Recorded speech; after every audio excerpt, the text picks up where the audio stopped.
बिस्मिल्लाहिर्रहमानिर्रहीम, अस्सलाम वालेकुम। मैं हूं मुबशर हसन, आपका बायोलॉजी का टीचर। आज हमने क्लास 10th के अंदर फेडरल बोर्ड के पेपर यानी कि 2025 का जो पास पेपर है उसकी डिस्कशन करनी है। साथ ई शीट का बताएंगे, साथ रूब्रिक्स के हवाले से डिस्कशन करेंगे और साथ आपको एक मॉडल पेपर भी दिखाया जाएगा। अच्छा देखिएगा, सबसे पहले हम क्या देखेंगे, मल्टीपल चॉइस क्वेश्चन के हवाले से हमारे पास जो शीट आती है OMR शीट कहते हैं। इसमें हमने देखना है कि सबसे पहले हमारे पास क्या है, ये शीट आ गई है। इसमें सबसे पहले हमने अपना रोल नंबर मेंशन करना है। कोई भी काम करने से पहले जब पेपर में हमें शीट प्रोवाइड कर दी जाएगी तो सबसे पहले हमने क्या करना है, ये जो शीट है इसके ऊपर हमने रोल नंबर लिखना है। सपोज करें हम कहते हैं हमारा रोल नंबर है 1 2 3 4 5 6 एंड 7। तो हम पहले 1 का बबल फिल करेंगे, देन 2 का बबल फिल करेंगे, then 3, then 4th one, then 5, then 6, then 7। आपके पास जो आपका रोल नंबर होगा आपने डेफिनेटली उसके अकॉर्डिंग ही फिल करना है। सपोज करें आपसे मिस्टेक हो जाती है, आप यहाँ पर 2 को फिल कर देते हैं मिस्टेकनली, लेकिन था 1, आपने 2 को फिल कर दिया। तो आपने यहाँ पे क्या करना है, पॉसिबिलिटी है कि आप इसे क्रॉस लगा दें। अगर आपके पास वाइटो है तो आप इसको क्या करेंगे, वाइटो कर देंगे। आपने इसको वाइटो कर देना है अगर आपके पास वाइटो है तो। अच्छा, उसके बाद आंसर शीट है। ये आंसर शीट का जो नंबर है ये कहाँ से आपको मिलेगा, ये आपकी जो ई शीट आपको मिलेगी, इस ई शीट के ऊपर लिखा होगा। जैसे कि हम देखते हैं यहाँ पे हमारे पास ये ई शीट मौजूद है। ई शीट हमने देखना है कि हमारे पास ई शीट जो है वो उसका नंबर होगा, उस ई शीट को हमने जो है वो मेंशन कर लेना है। जैसा कि हमारे पास ये आ गई है ई शीट। ई शीट के ऊपर सपोज करें आपका नंबर है, मैं लिखता हूँ 786, आप कहते हैं कि 786 है। सपोज कर रहे हैं आपके पास एक ये बड़ा नंबर होगा, लेकिन आप सपोज कर रहे हैं 786 है। तो आपने क्या करना है, 786 को यानी कि यहाँ पे क्या करना है, फिल कर लेना है 786। और फिर यहाँ पे इन्विजिलेटर की साइन है, आपने इन्विजिलेटर से साइन करवा लेने हैं। और यहाँ पे नेक्स्ट कैंडिडेट सिग्नेचर हैं, तो आपने कैंडिडेट सिग्नेचर भी यहाँ पे कर लेना है, यानी कि अपने यहाँ पे सिग्नेचर करने हैं। और वो जो टीचर जो आपकी क्लास के अंदर या रूम के अंदर क्या कर रहे हैं, इन्विजिलेशन कर रहे हैं, उनके यहाँ पे सिग्नेचर आ जाएंगे। अच्छा आगे चलते हैं जी यहाँ से। अब यहाँ से हमारे क्वेश्चन स्टार्ट होंगे।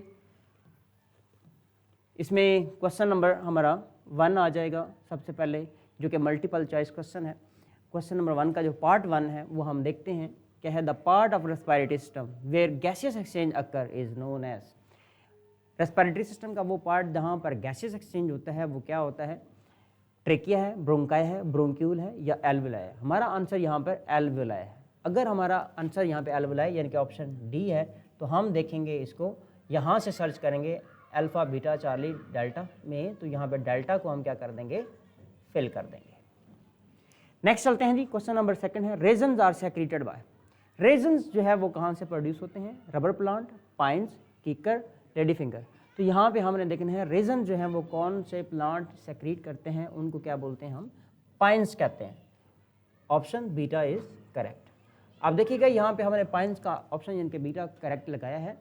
आपने वहाँ पे अपने पेपर पर कोई भी राइटिंग नहीं करनी, लाइन भी नहीं लगानी, डॉट्स भी नहीं लगाने और कोई भी वर्ड आपने वहाँ पर मेंशन नहीं करना। नेक्स्ट देखें, क्वेश्चन नंबर 3 है, which organ filter urea from the blood, kidney, lungs, intestine और हार्ट। तो यहाँ पे हमारा राइट आंसर है किडनी। किडनी यानी कि अल्फ़ा ऑप्शन है, तो यहाँ पर हम जाएंगे अल्फ़ा के अंदर, तो इसके बिल्कुल सामने हम अल्फ़ा फिल कर देंगे। सपोज़ करें आपसे कभी मिस्टेक हो जाती है, सपोज़ करें आप अल्फ़ा के बजाय बीटा लिख देते हैं, तो आप उसको वाइटो कर दें या फिर उसको क्रॉस कर दें। पॉसिबिलिटी है कि आपको मार्क्स मिल जाएं, लेकिन आपने केयरफुली क्या करना है, पहले आपकी कोशिश यही होगी केयरफुली आपने बबल को फिल करना है। आगे चलते हैं, question number 4, fovea a small depression in retina is known as cornea, yellow spot, blind spot, iris. यहाँ पे हमारा राइट आंसर क्या है, येलो स्पॉट है, ऑप्शन बीटा इज करेक्ट।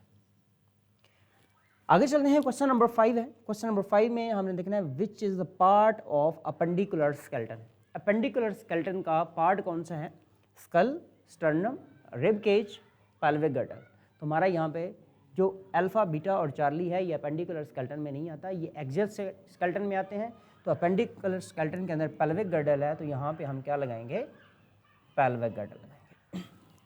इसके बाद है क्वेश्चन नंबर 6। क्वेश्चन नंबर 6 में देखें, the plant in the given diagram shows natural vegetative propagation through.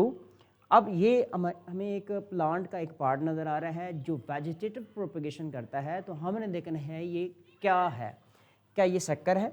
नहीं, ऐसा नहीं है, शक्कर नहीं है। राइजोम है? बिल्कुल ऐसा नहीं है। बल्ब है? ऐसा जी बिल्कुल। यहाँ पर हम देखेंगे ये क्या आ जाता है, ये हमारे पास बल्ब आ जाएगा।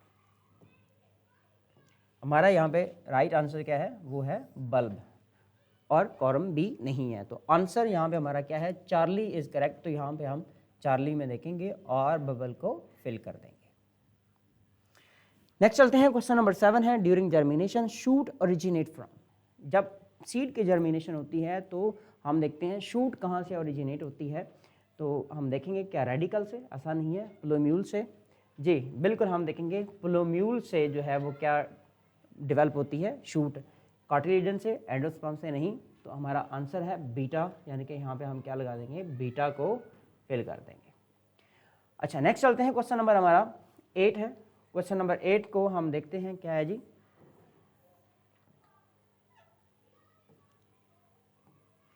क्वेश्चन नंबर 8 में, if blood group of mother is O, mother का ब्लड ग्रुप O है and father is AB, father का जो है वो AB है, then blood group of children will B.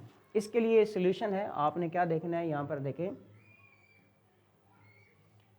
Mother का ब्लड ग्रुप O है, तो इसका मतलब मदर जो है वो स्मॉल आई है। फादर जो है वो AB है, तो इसका मतलब उनकी जीनोटाइप IA और IB है। अच्छा, इसके बाद आपने देखना है स्मॉल आई ये इस तरह के गैमेट्स बन सकते हैं।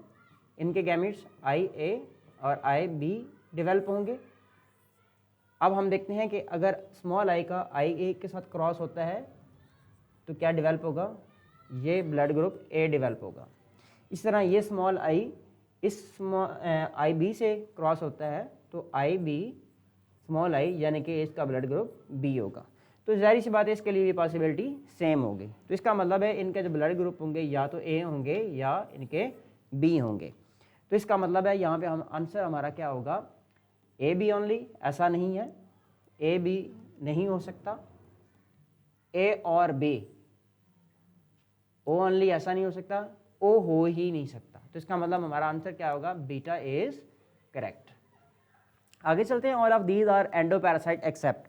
एंडोपैरासाइट सारे हैं एक्सेप्ट वन, यानी कि एक जहाँ यहाँ पे एक्सेप्शनल है कि ये वो एंडो नहीं है, वो एक्टो होगा। जैसे कि टेपवर्म, ये एंडो है। प्लाज्मोडियम एंडो है। लीच जो है वो एंडो नहीं है, ये एक्टोपैरासाइट है। और एस्केरस जो है वो भी एंडोपैरासाइट है। तो यहाँ पे हमारा आंसर क्या आएगा? वो लीच का आएगा। आगे चलते हैं, क्वेश्चन नंबर नेक्स्ट है 10, the mixture of smoke and fog that cause respiratory problem is known as. Smoke and fog के हवाले से अक्सर हम पढ़ रहे होते हैं, उसे हम स्मोक कह रहे होते हैं। तो स्मोक क्या है? यानी कि यहाँ पे हमारा पहला आंसर स्मोक है, क्लाउड्स नहीं है, यूट्रोफिकेशन नहीं है, ग्लोबल वार्मिंग नहीं है। तो आंसर क्या है? स्मोक, यानी कि option alpha is correct. Question number 11 है हमारे पास, इन genetic engineering dash enzyme is use to cut DNA into pieces. कौन सा एंजाइम है जो जेनेटिक इंजीनियरिंग के अंदर इस्तेमाल होता है और वो हमारे DNA को काटता है? क्या वो लाइगेज है? ऐसा नहीं है, लाइगेज काटता नहीं है, लाइगेज जॉइंट करता है, यानी कि जोड़ता है। एंडोपैरासाइट एंडोन्यूक्लियस बिल्कुल ऐसा ही है, एंडोन्यूक्लियस। यूरोकाइनेज नहीं है और आइसोमरेज भी नहीं है, यानी कि आंसर हमारा यहाँ पे क्या होगा? Beta is correct. आगे है question number 12, silver nitrate stop bleeding and prevent infection, it is obtain from. और ये कहाँ से हासिल किया जाता है? इसको हम क्या बोलते हैं?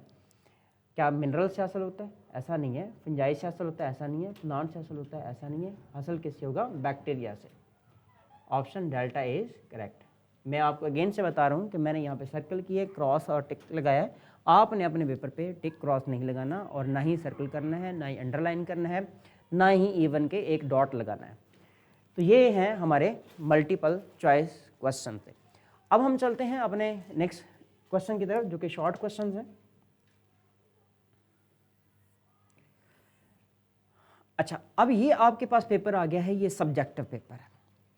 सब्जेक्टिव पेपर यहाँ पर कितने टाइम का है? 2 hours and 45 minutes के लिए आपके पास 2 hours and 45 minutes 2 hours and 45 minutes के लिए ये आ जाएगा।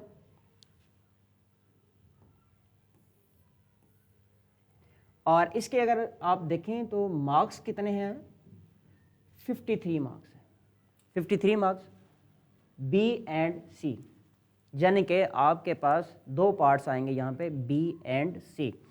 और कितने मार्क्स हैं? 53। और टाइम कितना है? 2 hours and 45 minutes। और आपके ऑब्जेक्टिव के कितने मार्क्स थे? 12 मार्क्स थे। और उसके लिए टाइम आपके पास कितना था? 15 मिनट्स का टाइम आपके पास मौजूद था। तो अब चलते हैं जी क्वेश्चन नंबर 2 का जो पार्ट 1 है। पार्ट 1 क्या है? यहाँ पे डिफरेंशिएट रेस्पिरेशन फ्रॉम ब्रीदिंग। अब यहाँ पे जो क्वेश्चन आ जाता है हमारे पास, तो हम उसमें देखते क्या हैं?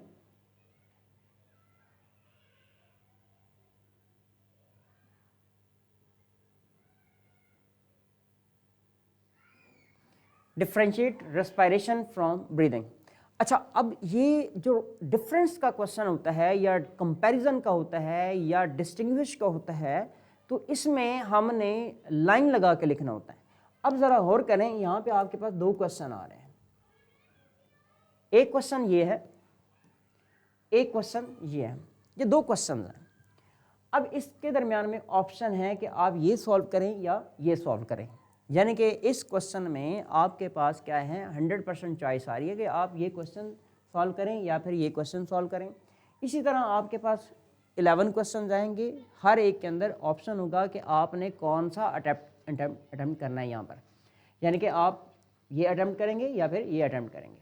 अच्छा, इसी तरह आपके साथ बाकी जितने भी क्वेश्चन हैं। और फिर आप ज़रा गौर कीजिएगा, क्वेश्चन दिया गया है, इसके 2 रूब्रिक्स हैं बेसिकली, 1.5 1.5। इसका मतलब है रेस्पिरेशन के लिए 1.5 मार्क्स हैं और ब्रीदिंग के लिए 1.5 मार्क्स हैं।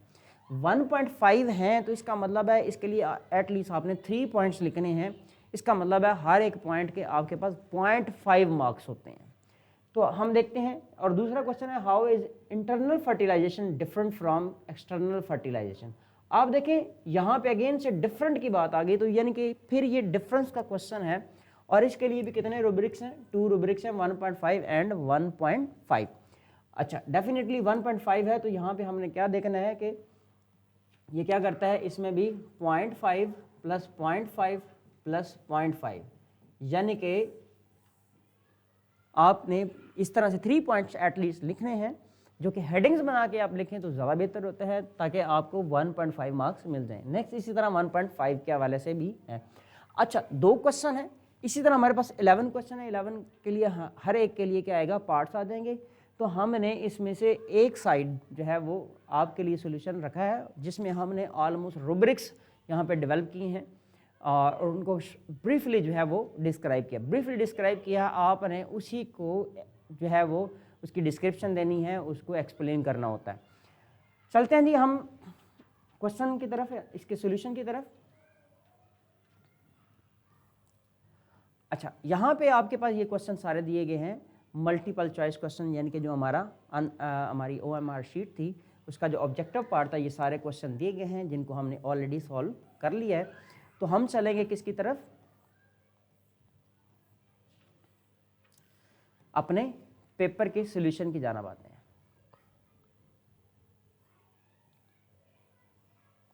हमारा यहाँ पे जो पहला क्वेश्चन है वो किस पे है? वो ब्रीदिंग पे है।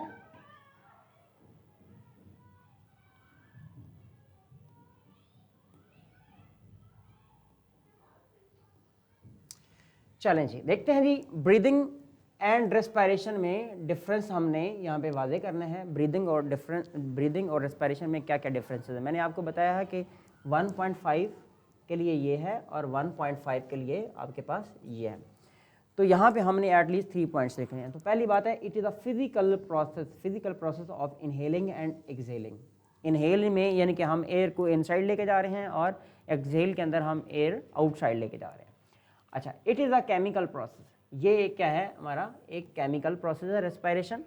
और डेफिनेटली रेस्पिरेशन में केमिकल प्रोसेस होता है, ऑक्सीजन और कार्बन डाइऑक्साइड इसके मल्टीपल रिएक्शन होते हैं और उसके बाद जाके जैसे कि हम कहते हैं ग्लूकोज है, जैसे कि मैं लिखता हूँ, आप सिंपली लिखें ग्लूकोज है प्लस ऑक्सीजन है, रिएक्शन हुआ है और ये मल्टीपल रिएक्शन होते हैं, कार्बन डाइऑक्साइड प्रोड्यूस होती है और वाटर प्रोड्यूस होता है। और ये कोई सिंपल प्रोसेस नहीं है, एक कॉम्प्लेक्स प्रोसेस है, आपने बायो एनर्जेटिक्स चैप्टर के अंदर ऑलरेडी इसको डिस्कस किया हुआ है। तो आपका ये पहला पॉइंट आ जाएगा। आपने दोनों के लिए एक एक पॉइंट लिखा है, तो इसका मतलब आपका एक नंबर यहाँ पे इंश्योर हुआ है। अभी आगे चलते हैं। It occurs in lungs, it occurs in mitochondria of the cell. Mitochondria में भी होता है और याद रखिएगा साइटोप्लाज्म में भी होता है। आप देखें, इसको मैंने कहा कि एलाबोरेट करना है आपने, साइटोप्लाज्म एंड माइटोकॉन्ड्रिया। ये क्या है? It occurs in the lungs. No energy is produce, ब्रीदिंग में एनर्जी प्रोड्यूस नहीं होती। सेलुलर रेस्पिरेशन जो होती है इसके अंदर एटीपी यानी कि एनर्जी प्रोड्यूस होती है। आपने इस क्वेश्चन के लिए ब्रीदिंग के लिए भी 3 पॉइंट्स मेंशन कर दिए और उसके लिए भी आपने 3 पॉइंट्स मेंशन कर दिए। तो इसका मतलब है आपने क्वेश्चन कंप्लीट कर दिया और आपको पूरे मार्क्स इसमें मिल जाएंगे। आगे चलते हैं जी, नेक्स्ट जो क्वेश्चन है। अच्छा, अब इसमें एक बात इंपॉर्टेंट है, इसी को हम ज़रा देख लेते हैं। जैसे कि ये हमारे पास क्वेश्चन जो था, क्वेश्चन 2 का पार्ट 1 है, तो इसी को हम देखेंगे किसके ऊपर? अपनी ई शीट के ऊपर। ई शीट में भी आपने एज इट जैसे आपने पहले रोल नंबर मेंशन किया है अपनी ओएमआर शीट के ऊपर, आपने यहाँ पर अपना क्या रोल नंबर जो है वो मेंशन कर लेना है। सपोज़ करें आपका ये रोल नंबर था, तो आप इसको इसी तरह से यहाँ पे क्या करेंगे? फिल कर लेंगे।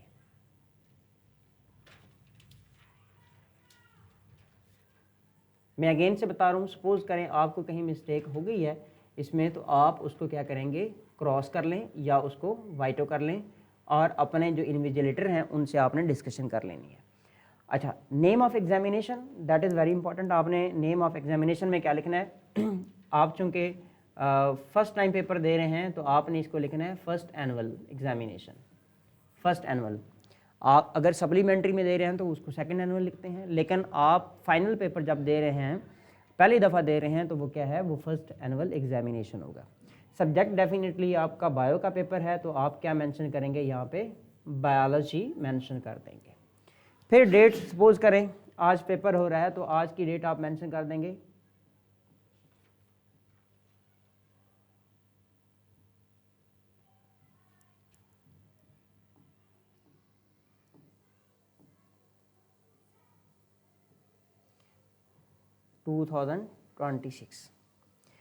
अच्छा, इसके बाद यहाँ पे है सिग्नेचर ऑफ डिप्टी सुपरिटेंडेंट। वहाँ पे सुपरिटेंडेंट भी आपको मिलेंगे और डिप्टी सुपरिटेंडेंट भी होंगे, तो वो डिप्टी सुपरिटेंडेंट खुद ही आके यहाँ पे सिग्नेचर कर देंगे। आपको उनसे साइन करवाने की ज़रूरत नहीं है, वो खुद ही आएंगे और यहाँ पर जो उनके साइन है वो कर देंगे। तो इस तरह से इसका स्टार्ट होगा। अच्छा, उसके बाद यहाँ पे देखें मार्क्स के हवाले से है, ये आपका काम नहीं है, ये एग्जामिनर जिन्होंने पेपर मार्क करना होता है ये उनका काम होता है। खैर अभी ये फिल नहीं होता क्योंकि अभी आपकी जो मार्किंग होती है वो ऑनलाइन होती है, तो उसमें यहाँ पे ये फिल नहीं किया जाता। और उसके बाद sign of head examiner, assistant head examiner और सब एग्जामिनर, ये भी पहले होता था, अभी भी ये नहीं होगा। बस आपने इसको ब्लैंक छोड़ देना है। टोटल मार्क्स के लिए भी वो बोर्ड का काम है, आपका काम नहीं है। यहाँ पे देखें नॉट फॉर यूज़, आपने इस जो सेकंड पेज होगा इसके ऊपर कुछ भी नहीं लिखना, इसको आपने छोड़ देना है। आपका क्वेश्चन यहाँ से शुरू होगा, सेक्शन बी। अच्छा, अब देखें क्वेश्चन नंबर आपके पास 2 था, पार्ट 1 था, जो कि हमने क्वेश्चन हमारा क्या था? रेस्पिरेशन का, यानी कि उसमें हमने क्या लिखा है? Respiration and breathing. तो हमारा क्वेश्चन था ब्रीदिंग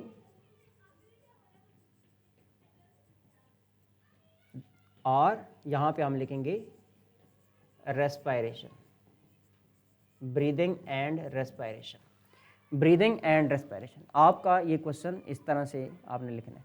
आप इसी तरह से दरमियान में क्या लगाएंगे? लाइन लगाएंगे और इस क्वेश्चन को सॉल्व करेंगे। अच्छा, अब इसी के लिए हम यहाँ पे क्वेश्चन देख लेते हैं। हमारे पास यहाँ पे एक क्वेश्चन शो हो रहा है, जैसा कि ये क्वेश्चन आ गया। यहाँ पे लिखा हुआ है फोटोसिंथेसिस एंड रेस्पिरेशन। अब उससे रेलेवेंट ही क्वेश्चन है, उस जैसा क्वेश्चन है। अब देखें ये था differentiate between photosynthesis and respiration. ये किस तरह से क्वेश्चन लिखा गया है, यानी कि उन्होंने कोई क्वेश्चन नंबर नहीं लिखा और कोई यहाँ पे क्वेश्चन की स्टेटमेंट भी नहीं लिखी। क्वेश्चन की स्टेटमेंट लिखने की भी ज़रूरत नहीं है, आप लिख दें तो कोई बात नहीं है, लेकिन आप अपना टाइम बचाएं, आप क्वेश्चन की स्टेटमेंट यहाँ पर ना दें तो बेहतर है। क्वेश्चन नंबर ऑलरेडी गिवन है और पार्ट नंबर भी गिवन है। अच्छा, अगर आपने मिस्टेकनली क्वेश्चन नंबर 1 जो है वो क्वेश्चन नंबर यानी कि पार्ट नंबर 1 पार्ट नंबर 2 में अटेम्प्ट कर दिया, आप उस क्वेश्चन को कंप्लीटली जो है वो क्या करेंगे, कंप्लीटली जो है वो क्रॉस नहीं करेंगे या वाइटो नहीं करेंगे, उसको आप छोड़ दें, आप उसका पार्ट नंबर चेंज कर दें, तो पॉसिबिलिटी है कि आपका वो क्वेश्चन जो है वो करेक्ट हो जाएगा और चेक कर लिया जाएगा, और इसके चांसेस जो है 80% 90% प्लस है। अच्छा, कुछ चांसेस है कि आपका चेक भी नहीं होगा, लेकिन मैक्सिमम चांसेस है कि वो चेक हो जाएगा, तो इसलिए आपने परेशान नहीं होना उसके लिए।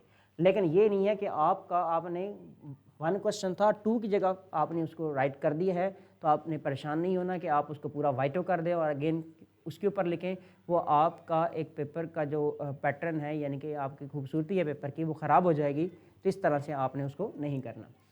अच्छा, क्वेश्चन नंबर 1 के हवाले से हम बात कर रहे थे। हमारा जो क्वेश्चन वहाँ पर था वो क्या था, ब्रीदिंग एंड रेस्पिरेशन था।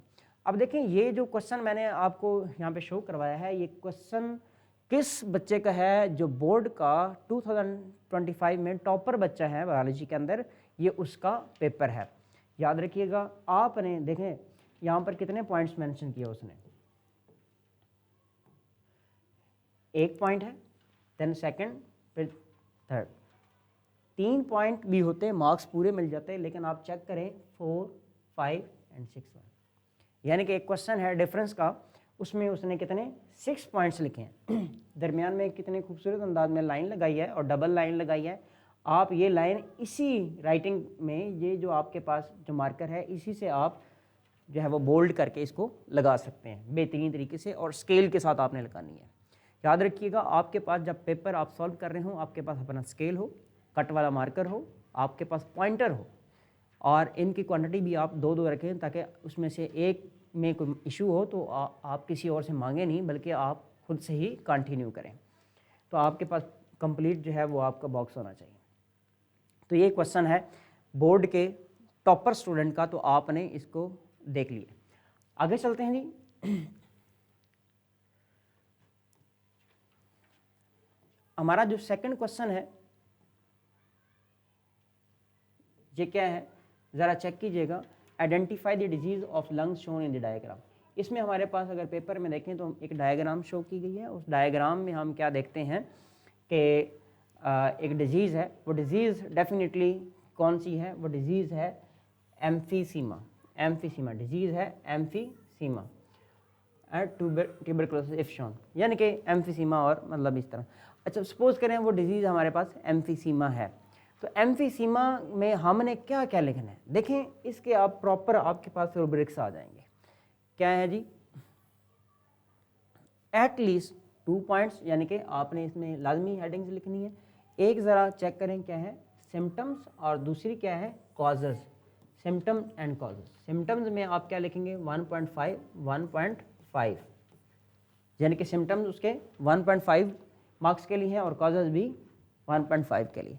आपके पास 1.5 आ गया, इसका मतलब है आप इसको 3 पार्ट्स में डिवाइड करेंगे। इसका मतलब है आपने इसके 3 पॉइंट्स जो है वो मेंशन लाजमी करने हैं। यहाँ पर भी आपने क्या करना है, 3 पॉइंट्स लाजमी मेंशन करने हैं। जैसा कि सिम्टम में हम कहते हैं एम्फीसीमा के अंदर क्या होती है, शॉर्टनेस ऑफ ब्रीथ होती है, यानी कि हमारा जो ब्रीदिंग होता है वो क्या होता है, वो शॉर्ट हो जाता है। कंटिन्यूस कफ, कंटिन्यूस कफ, चेस्ट पेन, तो ये इसको हम क्या बोल रहे होते हैं, ये आ जाएंगे इसके सिम्टम्स। नेक्स्ट चलते हैं कॉजेज़। कॉजेज़ में smoking, air pollution, bacterial infection. अब ये हमने इसमें देख लिया है कि ये इसकी कॉजेज़ हो सकती हैं, तो इस तरह से हमारा क्वेश्चन जो है यहाँ पर कंप्लीट हो जाए। देखिए मैंने रूब्रिक्स शो की हैं, आपने इसका पूरा सेंटेंस लिखना है, कंप्लीट सेंटेंस लिखना है, और उसकी आप नंबरिंग भी कर सकते हैं, ये नंबर 1 है, ये 2 है, ये 3 है, इसी तरह नंबरिंग कर लें, 1 2 3 पॉइंट्स में लिख लें, डॉट्स लगा लें, या फिर आप उसको ABC लिख लें। आप पे डिपेंड कर रहा है कि आप उसको कैसे लिख रहे होते हैं। यहाँ पे क्वेश्चन नंबर हमारा सेकंड है, how xerophytes overcome their problem of shortage of water. Definitely ये आपका एक क्वेश्चन है जो कि होम्योस्टेसिस से रेलेवेंट है। आपने यहाँ पे आंसर लिखा है ओवरकम। यहाँ पे ओवरकम का मतलब है कि उसके अंदर आपने क्या देखनी है, अडेप्टेशंस देखनी है। अडेप्टेशंस आप हेडिंग लगा सकते हैं, अडेप्टेशन इन ज़ीरोफाइट्स, अडेप्टेशन इन ज़ीरोफाइट्स। तो अडेप्टेशन इन ज़ीरोफाइट्स में देखें तो क्या है, थिक क्यूटिकल होती है that reduce water loss, then leaves reduce to spines. अब देखें यहाँ पर थिक क्यूटिकल, आप क्यूटिकल की हेडिंग लगा देंगे, थिक क्यूटिकल की हेडिंग लगा सकते हैं। लीव रिड्यूस टू स्पाइन, आप इसे यहाँ पे सरफेस एरिया की हेडिंग लगा सकते हैं कि यहाँ पर सरफेस एरिया जो है वो कम है, सरफेस एरिया जो है वो बहुत कम होता है, सरफेस एरिया, इसकी हेडिंग लगा देंगे।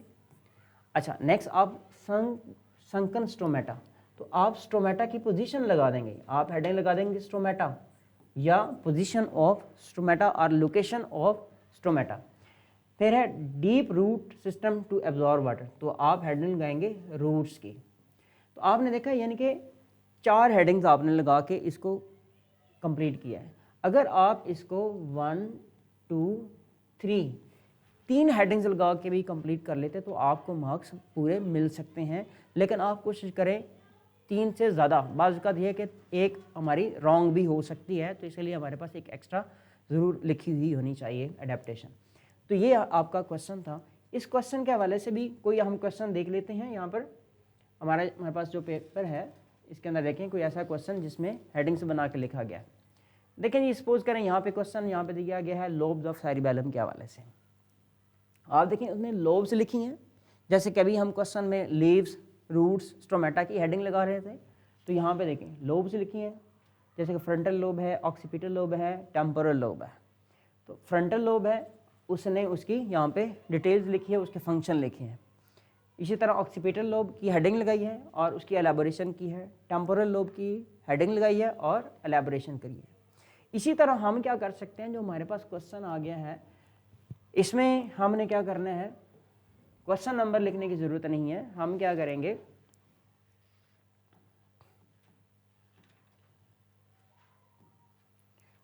नंबर फर्स्ट पे यहाँ पे अडेप्टेशन लिखनी है, हम अडेप्टेशन की हेडिंग लगा देंगे, अडेप्टेशंस।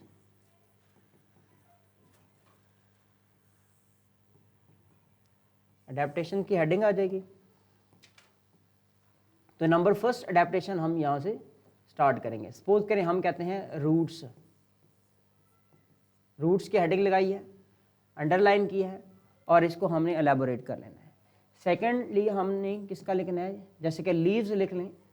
लीव्स में हम फिर थिक क्यूटिकल की बता देंगे या सरफेस एरिया बता देंगे। फिर नेक्स्ट हम क्या लगा देंगे, स्टोमेटा लगा देंगे।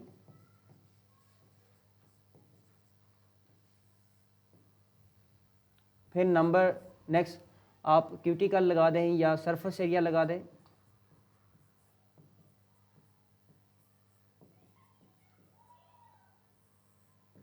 तो आपके पास इस तरह से जब हेडिंग्स बन जाएंगी आप इनको साथ एलैबोरेट कर दें, या फिर आप हेडिंग्स लगाएं उसको आप इस तरह से लाइन में लिखें और देन उनको आप क्या कर रहे हैं, एलैबोरेट कर रहे हैं यहाँ पर। तो इस तरह से आपने इसको प्रेजेंट करना है। जैसे जैसे जितनी आप अच्छे तरीके से, अच्छे पैटर्न से, अच्छी खूबसूरती से अगर पेपर लिखेंगे आपके मार्क्स जो हैं उसमें ज़्यादा होंगे। चलते हैं जी हम अपने नेक्स्ट क्वेश्चन की तरफ। क्वेश्चन नंबर 4 है हमारा, label parts A, B, C and D of nephron. अब बेसिकली हमारे पास यहाँ पे क्वेश्चन है, क्वेश्चन में जो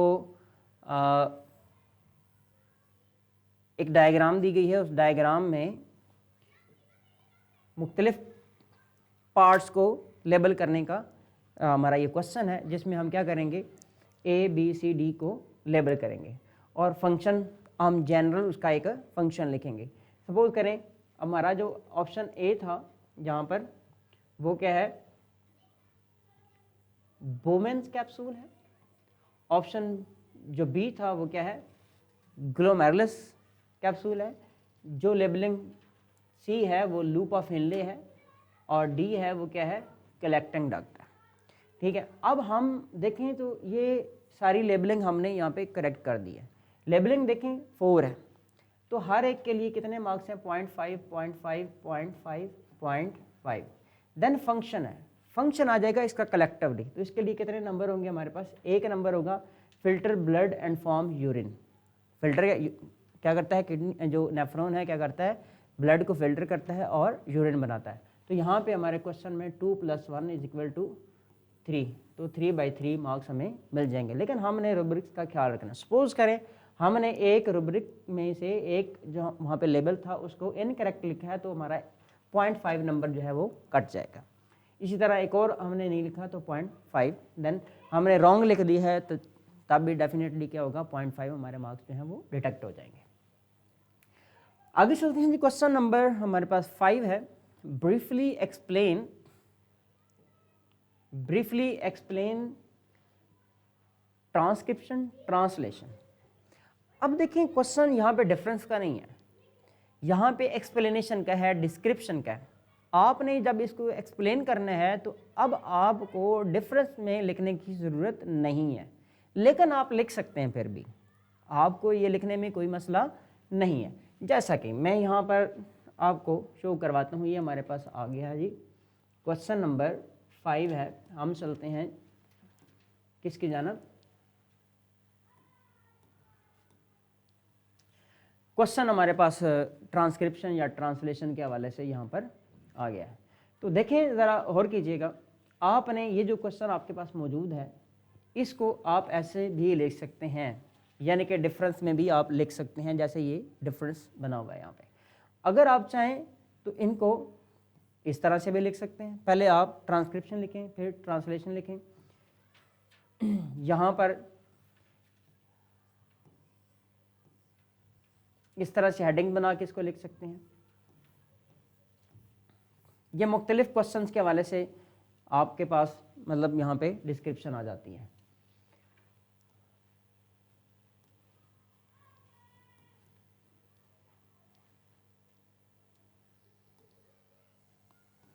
अच्छा, तो यहाँ पे हमने इसको रूब्रिक्स के हवाले से मेंशन किया है, तो डेफिनेटली ये क्या है, ट्रांसक्रिप्शन है, देन ट्रांसलेशन भी, ट्रांसक्रिप्शन ट्रांसलेशन। अच्छा, ट्रांसक्रिप्शन में हम बताएंगे ये क्या है, शॉर्टली हमने बताया है process in which messenger RNA is formed from DNA. अच्छा, यहाँ तक आप लिख के दूसरा पॉइंट यहाँ पे क्या आएगा, इन द न्यूक्लियस, यानी कि this process is completed in the nucleus, यानी कि आपके 2 पार्ट्स यहाँ पर इसके आसानी से बन सकते हैं, 2 लाइन्स में आप इसको लिख सकते हैं। इसी तरह ट्रांसलेशन में the process in which protein is form from messenger RNA, इसमें भी देखें मैसेंजर आरएनए, ये पहला पॉइंट आ जाएगा। दूसरा पॉइंट आप लिखेंगे this process is completed in the ribosome, यानी कि this process is completed on the ribosome, क्योंकि ये काम कहाँ पर होता है, ये राइबोसोम्स पर होता है। तो आपने देख लिया 1 2 1 2, ये 2 पार्ट्स यहाँ पर आ जाते हैं। अच्छा, इस तरह से आप इसको लिख सकते हैं। एक हमने कहा कि इसको आप डिफरेंस में लिख सकते हैं, तो दोनों पॉसिबिलिटीज आपके पास मौजूद हैं। आगे चलते हैं जी, क्वेश्चन नंबर आपके पास आ जाएगा 6 में क्या है, what is reproduction, why is it important. आप देखें ज़रा गौर से, आपको वाज़ेह नज़र आ रहा है कि इस क्वेश्चन के 2 पार्ट्स हैं। व्हाट इज रिप्रोडक्शन, यानी कि ये 1.5 मार्क्स के लिए, and why is it important, ये भी क्या है 1.5 मार्क्स के लिए। तो पहले हम क्या करेंगे, रिप्रोडक्शन की हेडिंग लगाएंगे। नंबर सेकंड कौन सी हेडिंग लगेगी हमारी, इसकी इंपॉर्टेंस की या इसकी सिग्निफिकेंस की। अच्छा, रिप्रोडक्शन है, हम इसको पहले डिफाइन कर लेंगे, process by which organism produce offspring. बड़े शॉर्ट अंदाज में आपने इसको यहाँ पे मेंशन कर लेना है। आप कुछ और भी मेंशन करना चाहते हैं तो आप लिख लें, इसकी टाइप्स लिख लें कि इसकी 2 टाइप्स हैं, एक है जी सेक्सुअल रिप्रोडक्शन, दूसरी है एसेक्सुअल रिप्रोडक्शन। अब आपने ऑलमोस्ट इसको कंप्लीट कर लिया है और आपको यहाँ पे 1.5 मार्क्स एग्जैक्टली मिल जाएंगे। आप चाहते हैं तो इसको थोड़ा सा वन लाइन में, वन वर्ड डेफिनेशन में इसको एक्सप्लेन भी कर सकते हैं या डिफाइन भी कर सकते हैं। आगे आ जाएगी इंपॉर्टेंस। इंपॉर्टेंस में ensure continuity of species, continuity of species. Number second, transfer genetic information to next generation. ये इसकी क्या आ जाएगी यहाँ पर इंपॉर्टेंस आ जाएगी। अगर आपने इसके 2 पॉइंट्स यहाँ पर मेंशन कर लिए हैं तो उम्मीद है कि आपको 1.5 मार्क्स जो है वो मिल जाएंगे यहाँ पे एग्जैक्टली। तो ये था हमारा क्वेश्चन नंबर 6। अब चलते हैं जी क्वेश्चन नंबर 7 की जानिब। क्वेश्चन नंबर 7 में हम क्या देखते हैं जी, compare eye and ear as sensory receptor, any 3 points. तो यहाँ पे हमने 3 पॉइंट्स लिखने हैं, ये हमारे रूब्रिक्स में ऑलरेडी शो कर दिए गए हैं। आप ज़रा गौर करें, उसी तरह देखें, हमने आई और ईयर का डिफरेंस लिख लेना है, आई को एक साइड पे और ईयर को दूसरी साइड पर, और दरमियान में हम लाइन लगाएंगे, फिर हम इनको नंबरिंग करेंगे 1 2 एंड 3। हमने नंबरिंग कर दिया है, ए बी सी लिख लें, 1 2 3 कर लें, एज यू विश, पॉइंट्स लगा लें, लेकिन कोशिश करें कि आपने क्या करना है जी, इसके नंबर लाजमी लगाने हैं। अच्छा, आप ज़रा गौर करें, क्वेश्चन 3 मार्क्स के लिए एनी 3 पॉइंट्स लिखने हैं, इसका मतलब है हर एक पॉइंट जो है वो कितने 0.5 0.5 मार्क्स के लिए। तो इसका मतलब है इसके लिए यहाँ पे इसके लिए 3 रूब्रिक्स हैं, इसके लिए 3 रूब्रिक्स हैं, 6 रूब्रिक्स आ जाएंगे। इसका मतलब है ये 6 पॉइंट्स आप लिखेंगे तब जाके आपको क्या मिलेंगे, 3 मार्क्स मिलेंगे। अच्छा, डिटेक्ट लाइट, आई क्या है, हम सबसे पहले क्या इसके लिखेंगे, ये डिटेक्ट करता है लाइट, आपने इसको कंप्लीट सेंटेंस में लिखना है। दूसरा, has retina photo receptor, has photo receptor, इसके पास फोटो रिसेप्टर होते हैं जो कि लाइट को डिटेक्ट कर रहे होते हैं।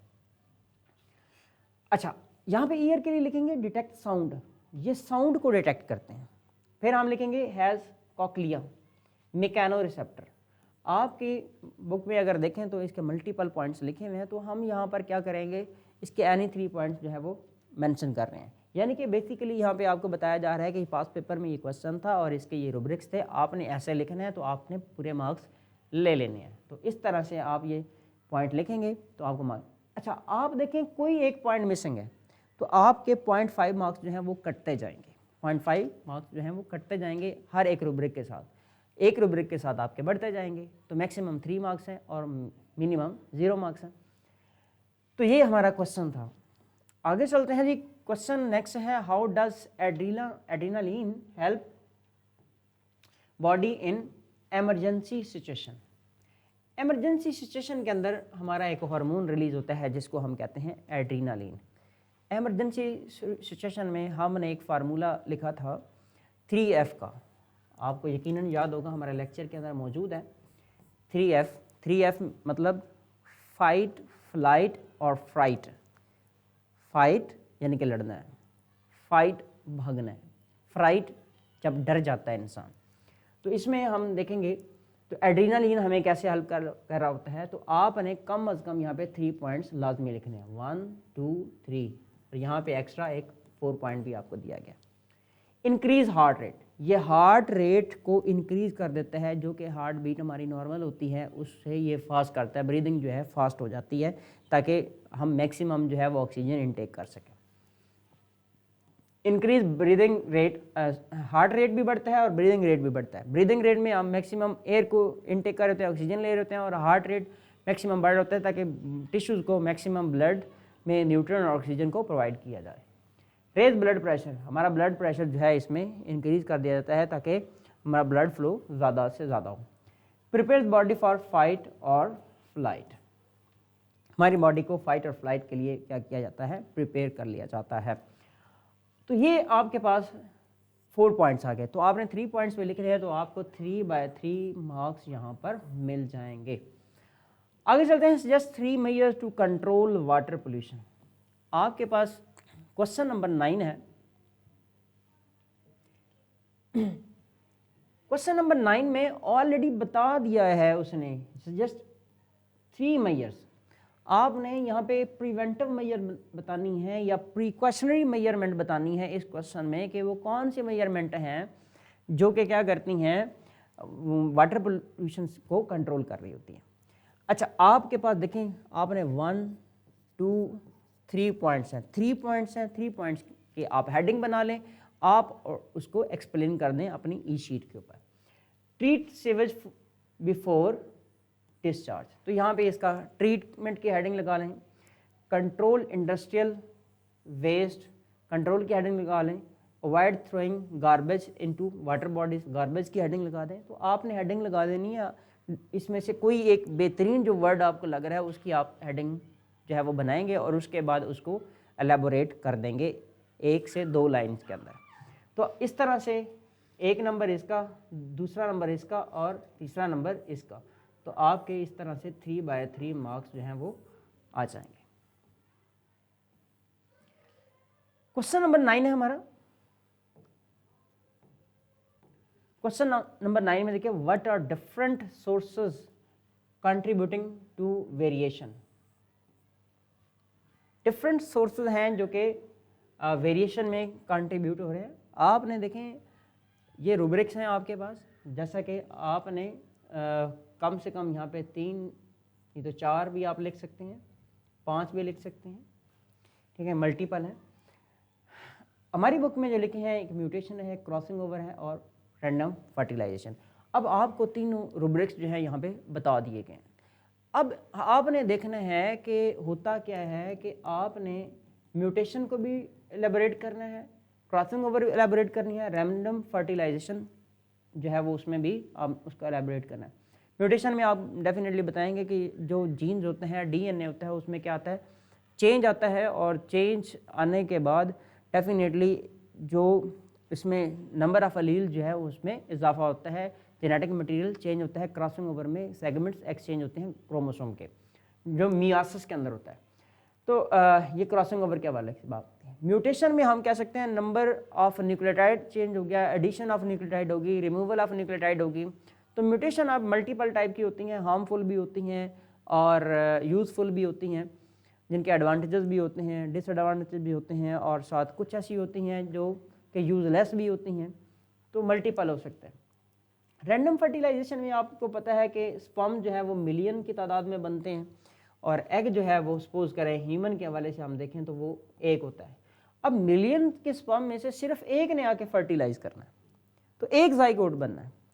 तो जो एग फर्टिलाइज हो रहा है जिस स्पर्म से, वो सबसे बेस्ट स्पर्म है और उसकी यानी कि देखा जाए मिलियन में से सबसे पहले वो वहाँ पे पहुँचता है, तो इसका मतलब है सबसे बेहतरीन स्पर्म वहाँ पर पहुँचा है, तो फर्टिलाइजेशन हुई है। तो ये इस तरह से आप जो है वो लिख सकते हैं इसके एलाबोरेशन में। Again show mode of action of vaccine with flow chart. अब यहाँ पर मुख्तलिफ आपके पास ये वैक्सीन के हवाले से बात है। तो ये आपका क्वेश्चन जो है वो इसमें लास्ट वन था। इसमें क्या है, वैक्सीन गिवन होता क्या, आप देखें।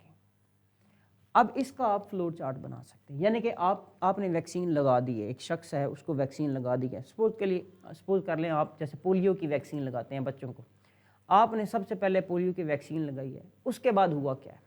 अब पोलियो की वैक्सीन के अंदर आपने बेसिकली बॉडी को क्या प्रोवाइड किया है, एंटीजन प्रोवाइड किया है। एंटीजन्स क्या थे, वीक जर्म्स थे या डेड जर्म्स थे, जो या उन जर्म्स का यानी कि वायरसेस का कोई पार्ट था, आपने बॉडी को प्रोवाइड कर दिया। तो आप इसका फ्लो चार्ट बना सकते हैं, यानी कि वैक्सीन है, वैक्सीन से आगे आप बताएंगे एंटीजन्स एंटर किए, एंटीजन एंटर किए हैं। नेक्स्ट इसी तरह से आप बताएंगे उसमें क्या होगा, एंटीजन एंटर हुए तो बॉडी ने क्या किया है, बॉडी की जो इम्यूनिटी है उसने एंटीबॉडीज़ बनाई हैं, एंटीबॉडीज़ बनाई हैं। तो एंटीबॉडीज़ बनाई हैं तो उन्होंने किया है, उन्होंने 2 काम किए। एक तो वो जो एंटीजन बॉडी में दाखिल हुए हैं उसको वो किल कर देते हैं, दूसरा क्या बनाते हैं, मेमोरी सेल बनाते हैं। जब मेमोरी सेल बना देंगे अब उसके अंदर क्या है, इम्यूनिटी जो है वो क्रिएट हो जाती है। अब देखें ये हमारे शॉर्ट क्वेश्चन थे जिनको हमने यहाँ पर सॉल्व किया है। अच्छा, अब हमारे पास जो था यहाँ पे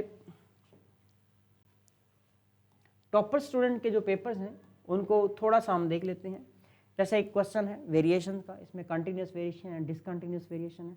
आप ज़रा गौर करें तो यहाँ पर कितने पॉइंट्स दिए गए हैं, 1 2 3 4 एंड देन एग्जाम्पल बिल्ड किए। यानी कि कंटिन्यूस वेरिएशन और डिसकंटिन्यूस वेरिएशन का ये क्वेश्चन है। ये हमारे टॉपर स्टूडेंट का है, जो फेडरल बोर्ड का स्टूडेंट है जिसने टॉप किया है, उसका पेपर है। और साथ लास्ट पे ग्राफ और चार्ट भी यहाँ पर बनाने की कोशिश की है। तो मोर देन इनफ। तो इस तरह से आप देखें तो 3/3 मार्क्स यहाँ पर मिलना ज़रूरी हैं और मिलने हैं। यहाँ पे एग्जामिनर मजबूर हो जाता है कि उसको मार्क्स उसने 3/3 ही देने हैं।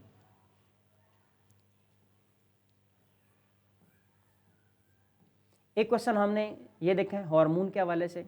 अब आपके पास यहाँ पे सवाल ये है कि डिफरेंट हार्मोन्स हैं, जैसे कि ADH है, एडिनालिन है और एस्ट्रोजन है। हार्मोन्स हैं, एनलिस्टेड हैं 1 2 3, और इनके फंक्शन जो हैं वो बताने हैं। अच्छा, फंक्शन आपने बताने हैं और कैसे, मतलब आपने देखें उसने लाइन लगा दी है, हार्मोन लिखा है, बेहतरीन है। आप ऐसा कर सकते हैं, ADH यानी कि हार्मोन लिखा है, अंडरलाइन किया, उसके फंक्शन आप विदाउट जो है लाइन जो है वो यहाँ पे लिख सकते हैं, देन नेक्स्ट, इस तरह से आप देख रहे हैं। यहाँ पर हर उसके लिए भी एटलीस्ट 1 2 पॉइंट्स यहाँ पर मेंशन हुए हैं। तो ये सिंपल नहीं है, एक कॉम्प्लेक्स, एक बेहतरीन, एक खूबसूरत पेपर है। अगर इस तरह से आपने लिखा है तो इसके भी आपको 3/3 मार्क्स मिलेंगे। अच्छा, तो इसके अलावा आगे चलते हैं ज़रा। क्वेश्चन आ गया एंटीबायोटिक रेजिस्टेंस। तो इसमें भी आप देखें क्वेश्चन नंबर 2 का पार्ट 10 है, एंटीबायोटिक्स के लिए, रेजिस्टेंस के लिए। जैसे कि अभी हमने क्वेश्चन एवोल्यूशन की वेरिएशन के हवाले से बात की है कि वेरिएशन के मुख्तलिफ पॉइंट्स डिस्कस करें। तो यहाँ पर देखें एंटीबायोटिक रेजिस्टेंस के हवाले से mutation, internal mechanism, conjugation, no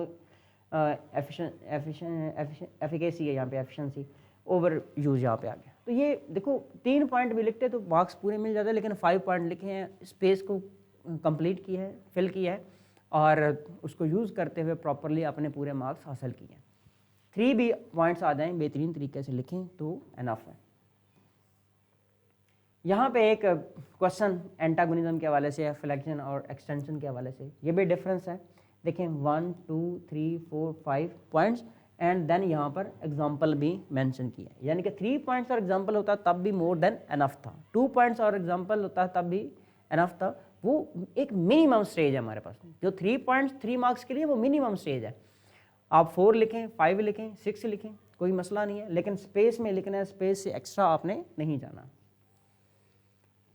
यहाँ पे लास्ट ये रफ वर्क के लिए भी प्लेस मौजूद होती है। नेक्स्ट मैकेनिज्म ऑफ ब्रीदिंग, ये लॉन्ग क्वेश्चन है, तो ये लॉन्ग क्वेश्चन के अंदर हम इसको डिस्कस करेंगे।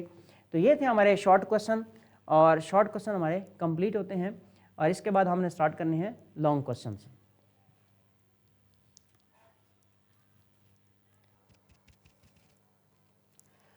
अच्छा, तो ये हमने अभी शॉर्ट क्वेश्चन कंप्लीट किए हैं, लॉन्ग क्वेश्चन की तरफ आते हैं। तो लॉन्ग क्वेश्चन देखें तो ये हमारे पास ई शीट आ जाएगी। ई शीट के अंदर सेक्शन सी है हमारे पास।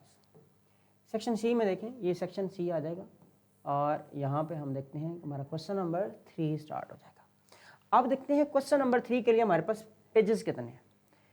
चेक करें, ये पेज 1 है, ये पेज 2 है, और ये देखें आगे क्वेश्चन नंबर 4 स्टार्ट हो गया और उसका पेज 1।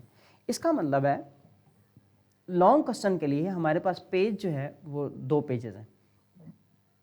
हमने इन 2 पेजेस के अंदर अपने इस लॉन्ग क्वेश्चन को कंप्लीट करना है। तो देखते हैं जी कैसे। हमारा क्वेश्चन क्या है?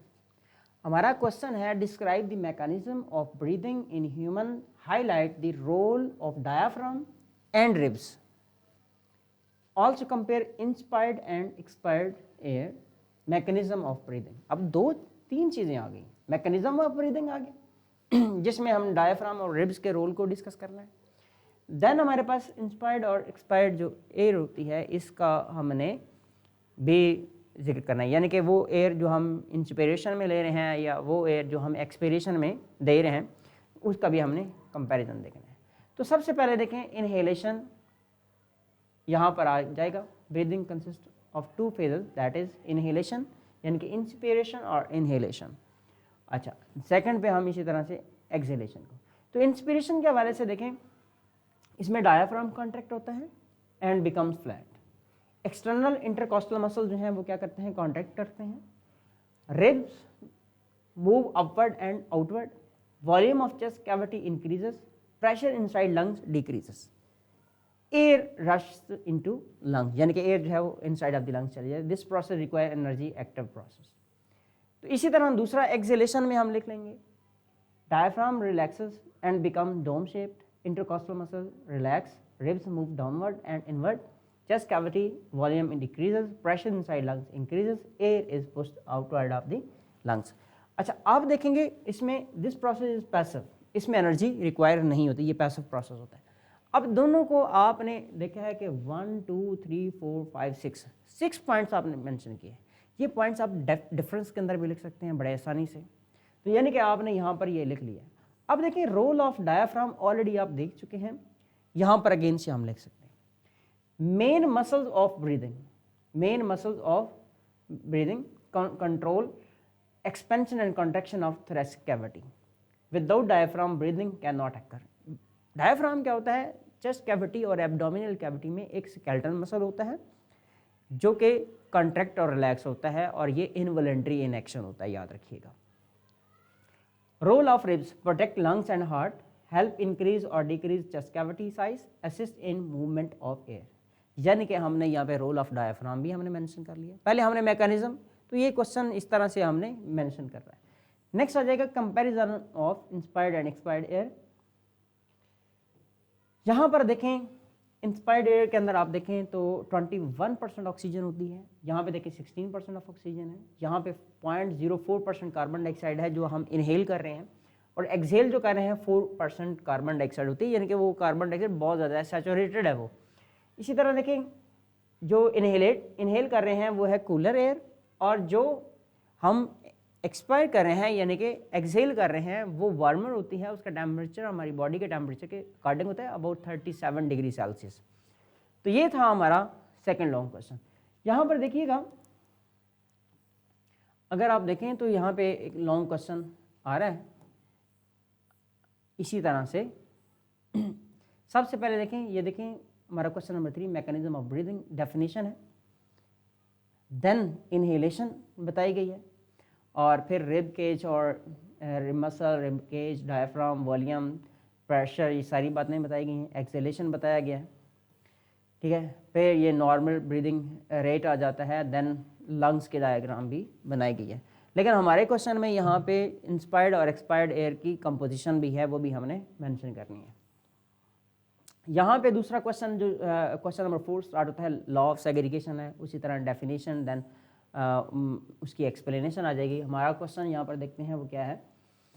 Explain the 3 process involve in the urine formation, how does kidney maintain water balance. आपने देखें यहाँ पर 3 प्रोसेस बताने हैं जो कि यूरिन बनाने में इन्वॉल्व होते हैं.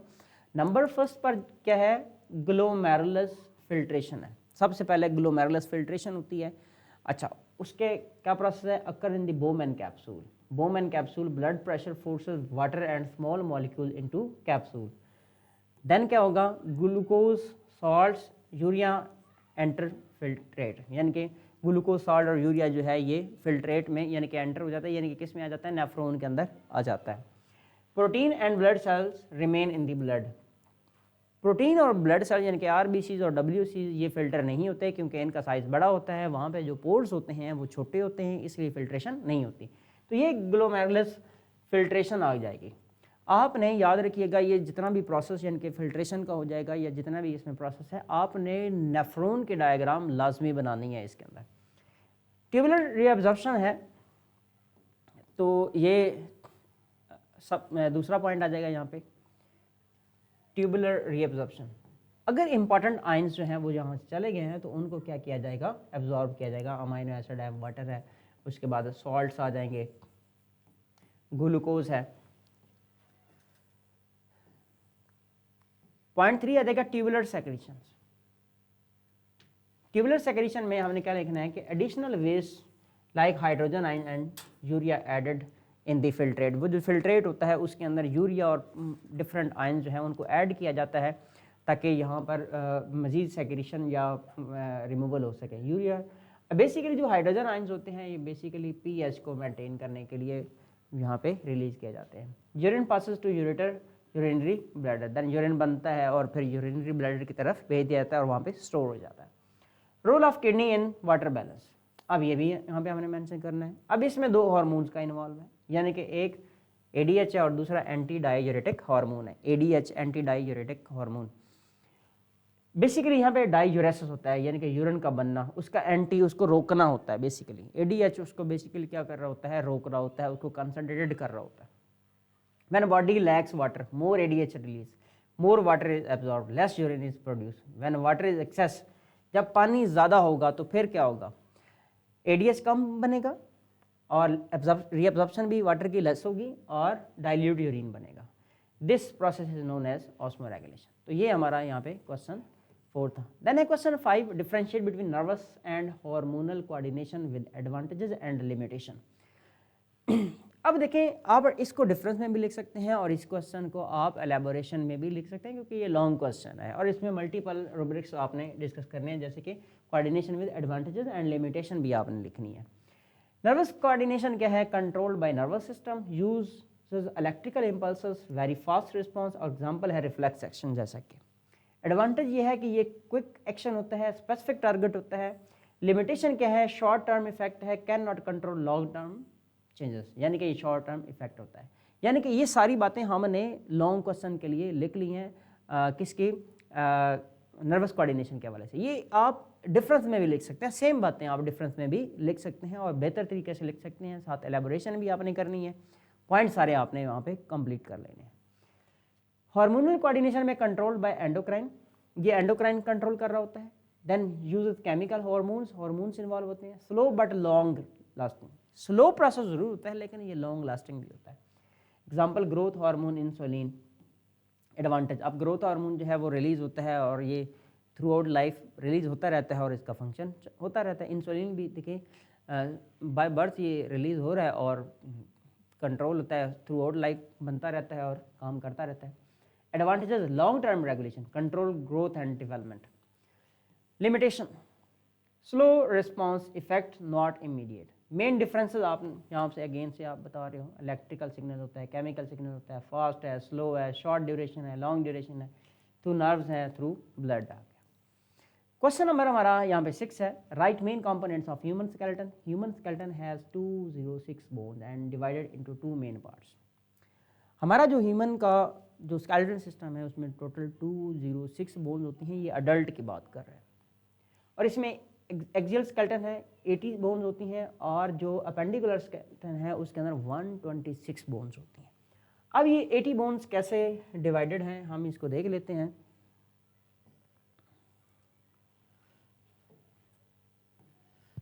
पहले स्कल के अंदर बोन्स होती हैं, फिर वर्टिब्रल कॉलम है, रिब केज है। अब ये जो आ रहा है ये एक्सियल स्केलेटन आ रहा है। एक्सियल स्केलेटन के अंदर जो 80 बोन्स कैसे हैं, तो यहाँ पे स्कल के हवाले से आप देखें तो स्कल में टोटल 22 बोन्स आती हैं आपके पास। फिर वर्टिब्रल कॉलम में 33 आती हैं, फिर रिब केज है। इसके अलावा और भी बोन्स यहाँ पर आती हैं, जैसे कि ईयर बोन्स हैं, नेक बोन है, ये भी इसके अंदर हम अगर कैलकुलेट करें तो ये आपके पास 80 बन जाएंगे। फंक्शंस के हवाले से देखें, protect brain, heart and lungs, support body. दूसरा है अपेंडिकुलर स्केलेटन, 126 बोन्स हैं। 126 बोन्स हैं attach to axial skeleton. Pectoral girdle है, 4 लिम्स हैं, पेल्विक गर्डल है, हाइंड लिम्स हैं। हर एक के आगे सब पार्ट्स है, आपने उनको कम्प्लीटली जो है वो डिस्क्राइब करना है। जैसा कि 4 लिम्ब है, 4 लिम्ब में ह्यूमरस है, रेडियस है, अल्ना है, कार्पल है, metacarpal, flanges and pelvic girdle के हवाले से आप देखेंगे हिप बोन है तो कॉक्सल बोन है, हाइंड लिम्स है तो इसमें भी इसी तरह फीमर है, इसके साथ टिबिया, अल्ना, टिबिया और फेबुला है, देन टार्सल्स है, मेटाटार्सल है एंड फ्लेंजेस है। फंक्शन इनका देखें तो क्या है, मूवमेंट, सपोर्ट एंड लोकेशन, ये इसका काम आ जाता है। यहाँ पे बेसिकली किसकी बात कर रहे हैं, अपेंडिकुलर स्केलेटन के हवाले से बात कर रहे थे। तो इस तरह से ये आपके पास क्वेश्चन आ जाता है। ये क्वेश्चन भी आपने याद रखना है कि इसी तरह से आपने अपने 2 पेजेस में इसको कंप्लीट करना है। जहाँ पर आपकी डायग्राम है तो डेफिनेटली वो डायग्राम भी आपने उसी के अंदर कंप्लीट करनी होती है। डायग्राम के लिए अलग से आपको पेज नहीं दिया जाएगा। तो आपने इस लेक्चर के अंदर क्या क्या डिस्कस किया, आपने पास पेपर 2025 का डिस्कस किया है बायोलॉजी का 10th क्लास का, और आपने ई शीट को डिस्कस किया है, रूब्रिक्स डिस्कस किए हैं, और साथ आपने यहाँ पर ई शीट को कैसे सॉल्व करना है, आपने OMR शीट कैसे सॉल्व करनी है आपने डिस्कस किया है। इसके साथ आपको पास पेपर एक जो मॉडल पेपर था एक टॉपर स्टूडेंट का जिसने टॉप किया फेडरल बोर्ड को, उसका भी आपको दिखाया गया है। तो मल्टीपल चीज़ें हमने इस एक लेक्चर के अंदर डिस्कस की हैं। आपने इस लेक्चर को अपने फ्रेंड से शेयर करना है ताकि वो भी इससे फ़ायदा उठा लें, और उसके अलावा हमारे चैनल को सब्सक्राइब करना है, इसको अपने फ्रेंड से शेयर करें, वीडियो को दोस्तों से शेयर करें, वीडियो पे लाइक दें, और आपको अगर वीडियो अच्छी लगी है तो उसमें सजेशन भी दें और उसमें कमेंट भी करें, और अपने फ्रेंड से इसको लाजमी शेयर करें। अपना ख्याल रखें, हमारे चैनल का ख्याल रखें। नेक्स्ट लेक्चर तक के लिए हमें दें इजाज़त। अल्लाह हाफ़िज़।